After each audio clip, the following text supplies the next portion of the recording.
एक बार 3 दोस्त सफर को रवाना हुए और रास्ते में देर हो गई। गार नजर आया। इन तीनों दोस्तों ने सोचा कि क्यों ना गार में आराम कर लिया जाए और फिर सुबह को सफर जारी रखा जाए। जब गार में सो गए, मगर किस्मत ने एक अजीब मुसीबत इन पर डाल दी।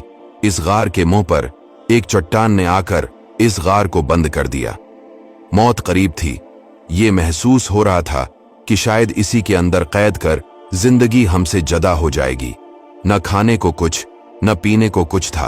अब इन 3 दोस्तों ने फैसला किया कि ऐसा करते हैं, दुआ करते हैं और अल्लाह की बारगाह में अपनी किसी नेक अमल का वसीला पेश करते हैं।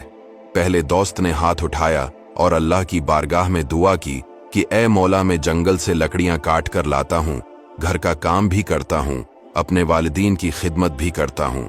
जब मैं जंगल से वापस आता हूँ तो पहले बकरियों का दूध निकाल कर वालिदीन को पेश करता हूँ, फिर अपने बच्चों को पिलाता हूँ। एक रात ऐसा वाकया पेश आया कि मैं देर से वापस आया तो वालिदीन सो गए थे। बकरियों का दूध निकाला, वालिदीन की खिदमत में हाजिर हुआ, मगर वालिदीन की आंख लग चुकी थी। मैं सारी रात अपने माँ बाप के सिरहाने खड़ा रहा, जब तक वालिदीन सुबह बीदार न हुए। उन्हें दूध न पिलाया, मैंने अपने बच्चों को भी नहीं पिलाया। ऐ मेरे मालिक, अगर ये अमल तेरी बारगाह में कबूल है तो ऐ मेरे मौला, इस मुश्किल से हमें निकाल दे। हदीस पाक के अल्फाज है, वो चट्टान जो है वो ऑटोमेटिकली इस गार से थोड़ा सिरक गया, थोड़ा रास्ता बना, मगर इतना नहीं कि ये लोग बाहर निकल सके।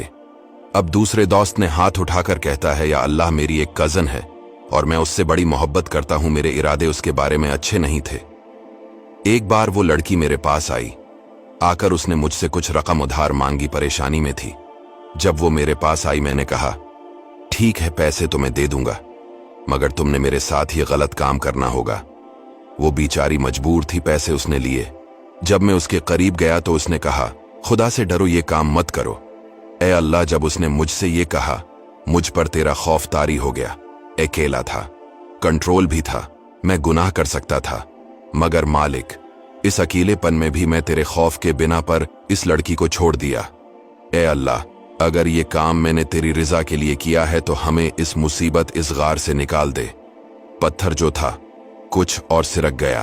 और तीसरा जो दोस्त था उसने हाथ उठाए कहता है, या अल्लाह, एक बार मेरे यहाँ एक शख्स काम करने आया, मजदूरी की और अपनी मजदूरी भूल कर चला गया। या अल्लाह, जब वो मजदूरी भूल कर चला गया तो मैंने उसकी पैसे संभाल कर रखे, बल्कि उसको कारोबार में लगा दिए। कारोबार बढ़ता गया, मेरे जानवर बढ़ते गए। बहुत अरसे के बाद जब वो शख्स आया और कहता है कि तुम्हें याद है कि तुम्हारे पास काम करके गया हूं और कुछ रकम मेरी तुम्हारी तरफ मौजूद है, तो उस शख्स ने कहा, हाँ, मुझे तो बिल्कुल याद है, तुम्हारी अमानत मेरे पास मौजूद है और ये जो बकरियों का रिवड़ है ये सब तुम्हारा है, तुम सब ले जाओ। वो मजदूर कहता है, क्यों मेरे साथ मजाक कर रहे हूं? या अल्लाह, मैंने उससे कहा कि ये तुम्हारा ही सब कुछ है, क्योंकि मैंने तुम्हारे पैसों को कारोबार में लगाया और उससे इतनी बरकत हुई है। ऐ अल्लाह, अगर जो मैंने अमानत प्रॉपर लौटाई, मैंने अमानत में खयानत नहीं की, ये अमल तेरी रिजा के लिए था, तो मेरे अल्लाह हमें इस गार से निकाल दे। नबी पाक सल्लल्लाहु अलैहि वसल्लम फरमाते, वो पत्थर मजीद सिरक गया, इतना रास्ता बन गया कि वो तीनों दोस्त वहां से बाहर निकल गए। प्यारे व्यूअर्स, हदीस पाक का ये वाकया हमारे लिए बहुत कुछ दर्स रखता है। माँ बाप की खिदमत किस कदर नेक अमल है, अल्लाह को कितना पसंद है। इंशाअल्लाह जो माँ बाप का अदब करते हैं वो दुनिया में भी नवाजे जाएंगे और आखिरत में भी। दूसरे नौजवान का जो वाकया है कि गुनाह करने का मौका था कि अल्लाह के खौफ की वजह से गुनाह छोड़ा, अल्लाह ने दुनिया की मुसीबत से भी बचा लिया। ऐ काश ये खौफ खुदा हम भी अल्लाह नसीब फरमाए कि जब अकेले में गुनाह करने को जी चाहे तो हमें याद आए कि अल्लाह देख रहा है। तीसरी बात, जो इस शख्स ने अमानत पूरी अदा की, लोग लाखों रुपए खा जाते हैं, लेकिन यहाँ चंद रुपये थे, उसने संभाल कर रखे, कारोबार में लगाया, बढ़ाया, फिर सारा कुछ उसे लौटाया। इससे सबक तो मिलता है, मोमिन तो अमानतदार होता है और फिर अमानतदार को अल्लाह किस तरह गैब से नवाजता है। और एक अहम बात यह भी इस वाकया से पता चली कि दुआ मोमिन का हथियार है। अगर आप मुसीबत में है, परेशानी में है, बीमारी में है तो घबराए नहीं, अल्लाह ताला से दुआ कीजिए। वो करीम, वो 70 माओं से ज्यादा प्यार करने वाला है।